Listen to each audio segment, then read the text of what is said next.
Kia ora. If you found us here today, I'm guessing that you're either planning a trip or you're curious about the Cook Islands. And that's a great choice because it is as close to paradise as you can get. We're going to go over some tips and tricks today to help you plan the best trip possible. This Cook Islands travel guide covers everything you need to know before you go to Rarotonga, from flights and visas to food, transport, safety and costs. Plus, we'll show you all our favourite things to do in Rarotonga and beyond. Before we jump into the best things to do here, let's start by covering off some of the essentials, starting with... Where in the world are the Cook Islands? It might not be the easiest place to get to, but believe us, it's definitely worth the effort. The 15 islands that make up the Cook Islands sit about 5.5 hours flight east of Sydney, Australia, right in the middle of the South Pacific Ocean.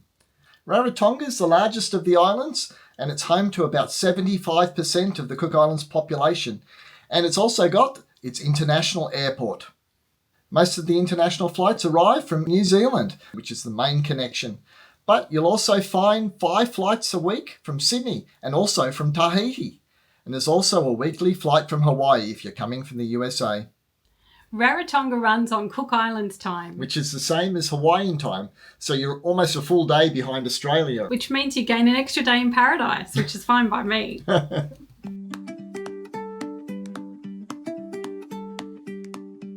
The good news is that you don't need a visa before you enter the Cook Islands. You can get a visa on arrival if you're from most of the European countries or the UK, USA, Australia, New Zealand, and you can stay then for 31 days, or if you're a New Zealander, you can stay for 90 days. You can apply to have that extended locally in Rarotonga if you need to. You will need at least 6 months on your passport before entering into Rarotonga, and proof of a forwarding destination or a ticket. And also you will need to print out proof of your accommodation. So that will help to have an easy entry into Rarotonga. So when's the best time to visit Rarotonga? There is no bad time to visit, but there are a few things that you need to know before you go. Yeah, Rarotonga is a tropical island, so it's got a wet season and a dry season. The dry season runs from the beginning of May right through to the end of October, so it's nice and warm, it's less humid, there's less mosquitoes, so it's a good time to go to the beach and go snorkeling and generally explore the island. The wet season runs from the beginning of November right through to the end of April, and at that time there's more humid, it's warm and hot. It's the odd tropical storm, but it's also lush and green, and there's less tourists there at that time, so flights and accommodation are much cheaper. But we did get a couple of tips from the locals, and they gave us a big insider tip and said that November is in fact the best month to visit the Cook Islands, but shh, don't tell anyone.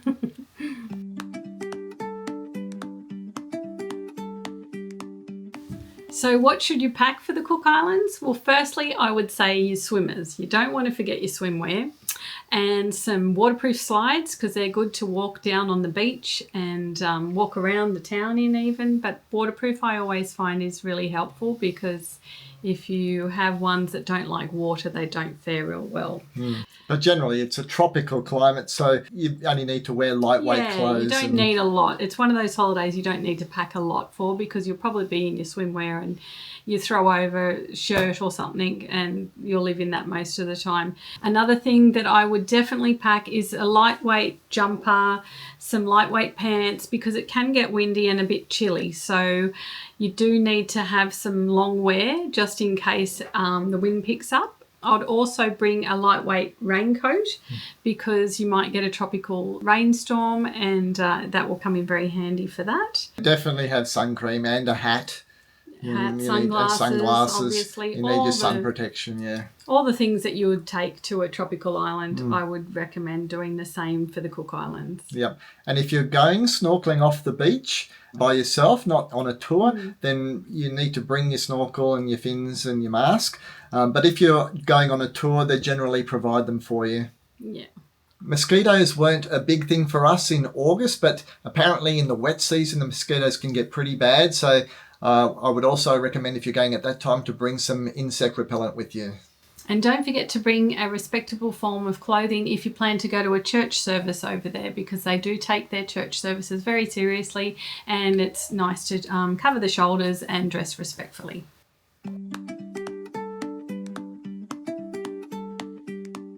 Wi-Fi can be pretty hit and miss in Rarotonga, so our recommendation would be, as soon as you go through customs, head out the door and you will see Vodafone right out there, and they will help you get connected. They're all very friendly and lovely, and they even put the SIM cards in for you. It's very affordable, and that will guarantee that you stay connected whilst you're away. Yeah, I would definitely recommend getting a local SIM. Even if your overseas phone company offers data roaming, it can be very expensive in the Cook Islands to do that. So I think our SIM card cost us $49, and we got 10 gigabytes of data and 300 text messages and 30 minutes of phone calls. If you're used to traveling using an eSIM, that Vodafone also offers an eSIM, but it's 4 times the price of the SIM card. And then other, your standard eSIM providers like Airalo and Holofly, they don't work over there. So unfortunately not. No. Yeah. So definitely recommend getting a local SIM card.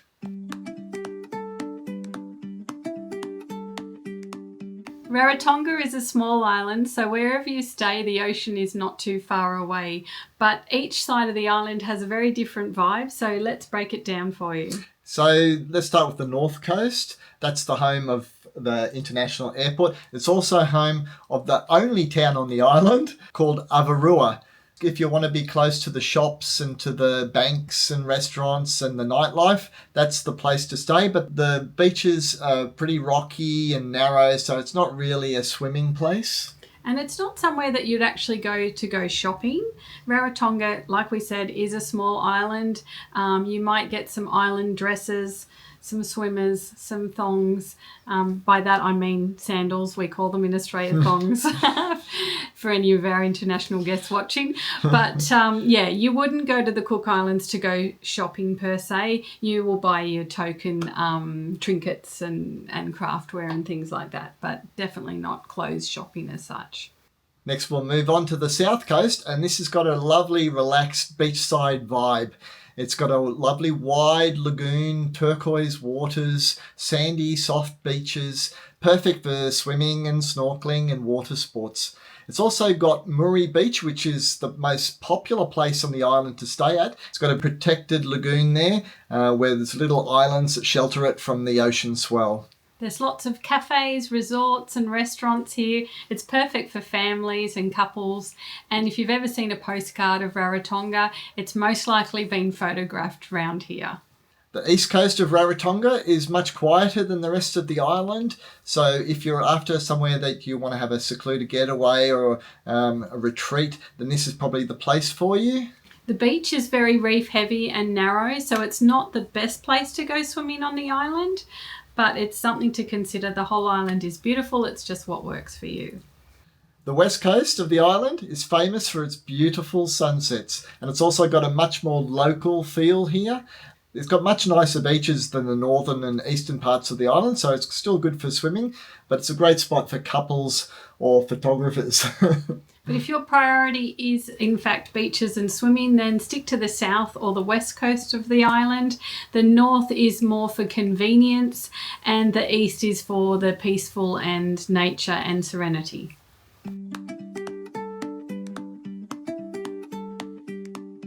So the Cook Islands use New Zealand dollars, and while credit cards are accepted readily around the island, we advise bringing some cash with you or a card that you can take cash out from one of the ATMs, as it is handy to use in your little cafes and your little market stalls and things like that. So we would probably say we use more cash than card, I would say. Yeah, we exchanged some money in Australia before we left. And we found actually it was great that we did, because the exchange rate was much better in Australia than it was in Rarotonga.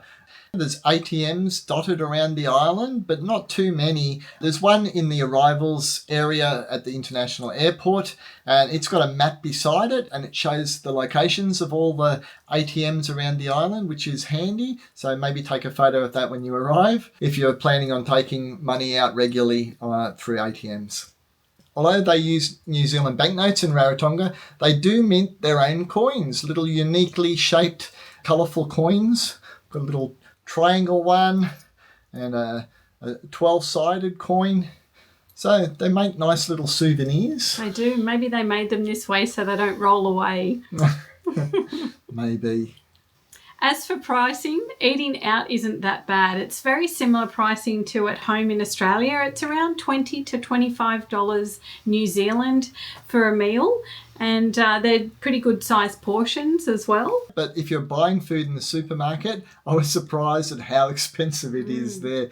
All the packaged food, they bring it in from New Zealand, so the freight and import costs keep the prices really high. I'm talking $10 for a chocolate bar. Yeah, so if chocolate's your thing, maybe bring some from home. I think so. But if you want to self-cater, our advice is to go to the markets, buy your fresh produce and fish there. But eating out can be much cheaper than actually cooking your own food. It's a nice change.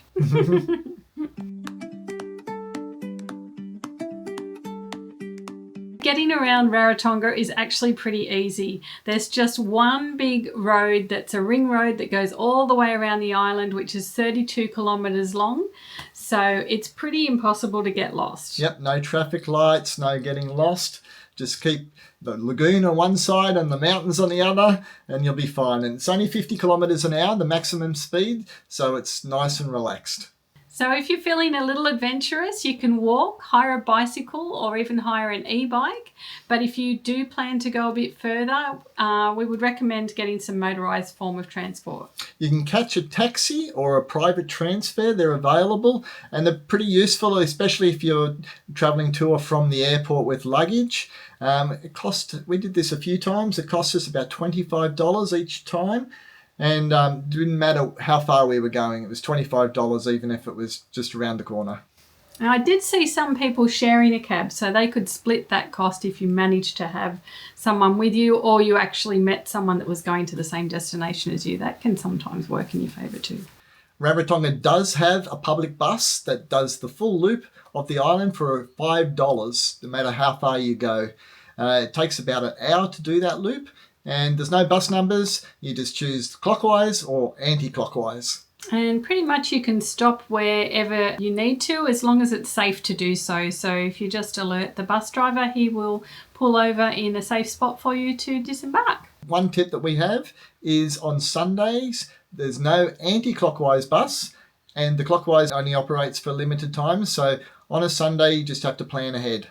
If you want more flexibility, then you can hire a car and you can use your driver's license from home to do that. My tip would be to make sure you book it in advance because if it does happen to be a busy time that you're visiting, you may miss out. And we did miss out on the first part of our trip. So top tip, book well in advance. And another tip, don't park your car underneath coconut trees. It's a common thing in Rarotonga for coconuts to fall off and smash windscreens, and not all car insurance covers for that. So, just watch where you're parking. Hiring a scooter is another popular option in Rarotonga, but you'll need a motorbike license. You can go to the local police station in Avarua and get that license. If you've got one from home, then you'll just need to pay your fee and you'll get given a license. But if you don't have a scooter license or a motorbike license, then you'll need to sit a theory test and a practical test in order to get one. Well, we've got a little hack that we learnt on the island of Aitutaki. So if you happen to go to Aitutaki and get a license over there, you pay $2.50 New Zealand dollars and you go to the police station and you don't have to sit a test. As long as you've got a driver's license from your own country, you show the policeman your driver's license and he will give you a scooter license. And then on your return back to Rarotonga, you can take that Aitutaki license to the Rarotongan police station and they will waive the test and you will be able to get a license for an e-scooter on Rarotonga as well for an additional charge. I believe that was about 25 New Zealand dollars for the Rarotongan e-scooter license, but that's actually a plastic license, like a proper driver's license, as opposed to the Aitutaki license, which is a paper license. The Cook Islands are one of the safest places that you'll visit. Violent crimes are extremely rare, and the locals are so welcoming and so friendly that you really won't need to worry about anything whilst you're there. That being said, take your normal precautions that you would when you travel anywhere. If you're riding a scooter, wear a helmet, stick to the speed limit, and take care if the roads are wet because they can be very slippery. For water activities, always check the conditions before you go swimming, especially if you're swimming outside of the lagoon. The lagoon channels, they can have lots of amazing marine life, but the currents can be very, very strong. So always consider, if you're going snorkeling in the channels, consider doing a tour. Another tip is not to drink the tap water. If the locals don't drink it, then neither should you. So you can buy bottled water over there, but our top tip would be to bring a bottle from home that you can refill, because there's lots of refilling stations around the island, and cafes and restaurants will be happy to refill it for you too.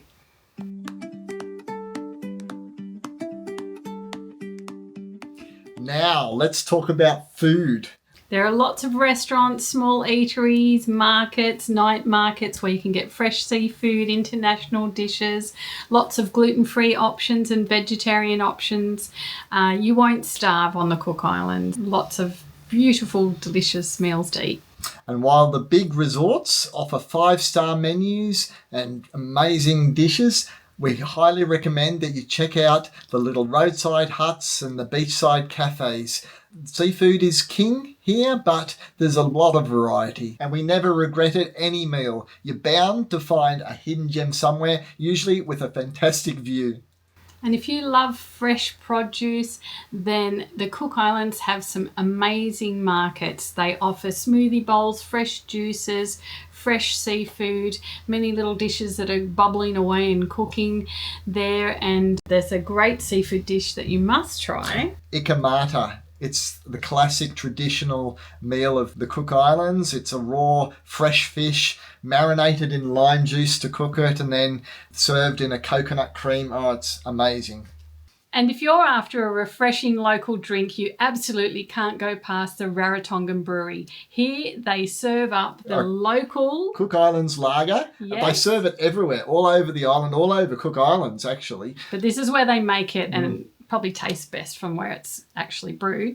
And they also serve some amazing fruit drinks, both alcoholic and non-alcoholic, from local produce. They have papaya soft drink and pineapple, and it's just amazing. And lime, and our absolute favourite was the non-alcoholic ginger beer. We just had to have one of these at least once a day. They were amazing, and dreaming about it now. I wish they sold it in Australia, but they couldn't even export it because it's so fresh. It has to be drunk within, I think it was 3 days. So it's bottled very fresh, and it's made with fresh ginger. No preservatives. So you can't get fresher ginger beer than that. It is amazing. And the best part is they provide free tastings, at least for the first round anyway. That's right.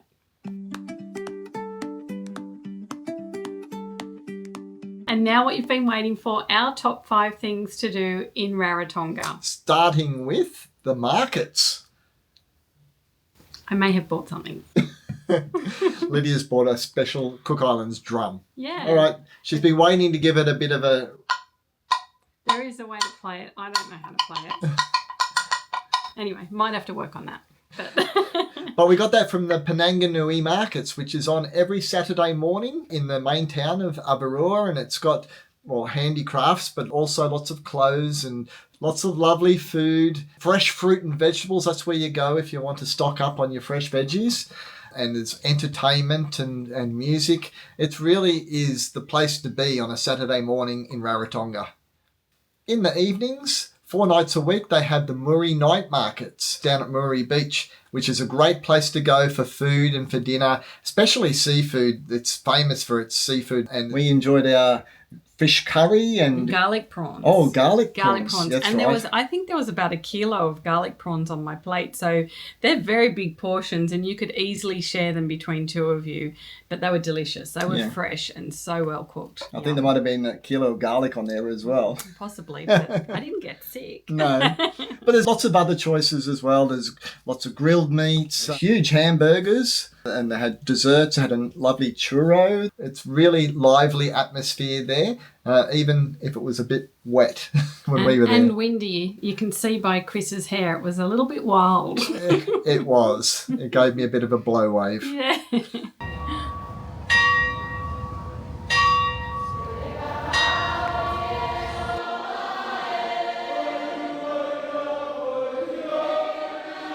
On Rarotonga, Sundays are special days. And Sunday mornings, the locals all put on their Sunday best and head off to church. It's one of the most spectacular things to do when you visit Rarotonga. The singing in those churches absolutely lifts the roof off and sends shivers all the way up your spine and down the hairs on your arms stand up. It's so joyous and uplifting. It's just... to be amongst that and to feel the energy of that and the purity of that, it was just a memory that I will never forget, and highly recommend that you make the effort to go and see one. If you're there on a Sunday. True.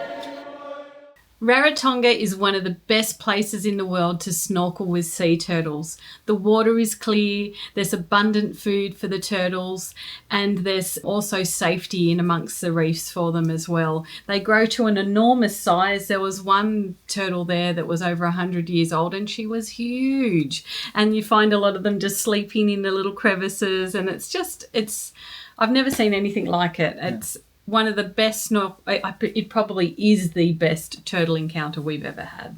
Yeah, and the tourist numbers were really low as well. There wasn't that many people out there, and the tour operators are all very environmentally aware. Our tour, we did a sea scooter tour. A sea scooter's like a little jetpack that pushes you through the water, and you can glide amongst the turtle without exerting any effort at all. Lots of fun. Oh, it is. And They're actually powerful, aren't they? They are. They go really powerful. Ours had like 3 different gears, so you could really kick it in if you really had to go. be a bit careful that if you put it into 3 and you pointed it down, that you had enough air to get back down and up again. So, yeah. It's also useful for inexperienced snorkelers because the currents can get very strong there in the channels, and that just allows you to get through and see many turtles in a short period of time. So it's definitely one of the best things to do in Rarotonga. Absolutely.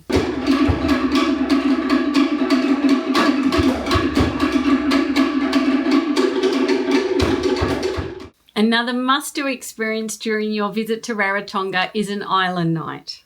Yeah, an island night is a cultural celebration that's popular throughout the Cook Islands. They all follow the same kind of structure where there's lots of traditional music, drumming, dancing, and then a huge buffet feast. It's a wonderful experience, and it's a popular thing for tourists and for locals. It's a way locals come together, share stories, and just celebrate their traditions.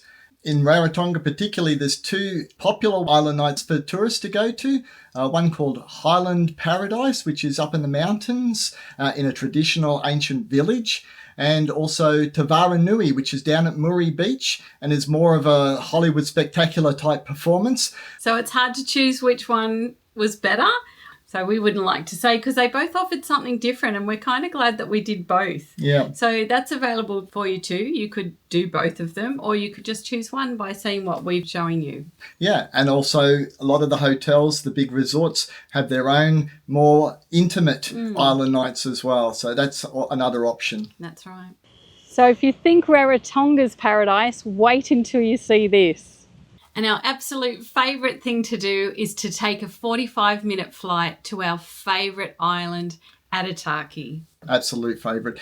And just coming in, flying over the giant lagoon with turquoise blue waters, it's surreal. I couldn't even believe that it was real coming in over the island.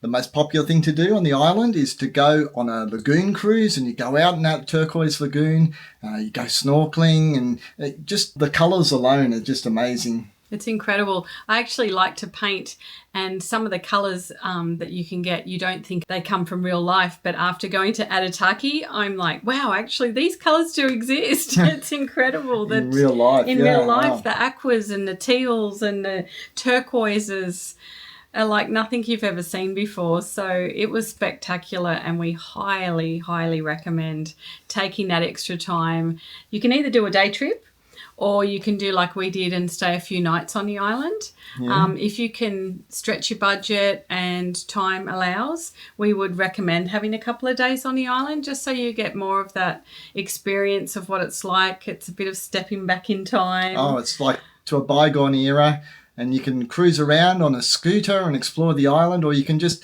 sit back in your resort, enjoy the beach or the pool and just do nothing. That's right. It's got something there for everyone. It has. If you've fallen in love with the Cook Islands and you want to see more of what it's like to really visit there, here's a link to our other videos that include Aitutaki, the Island Nights, the markets and also the turtle tour.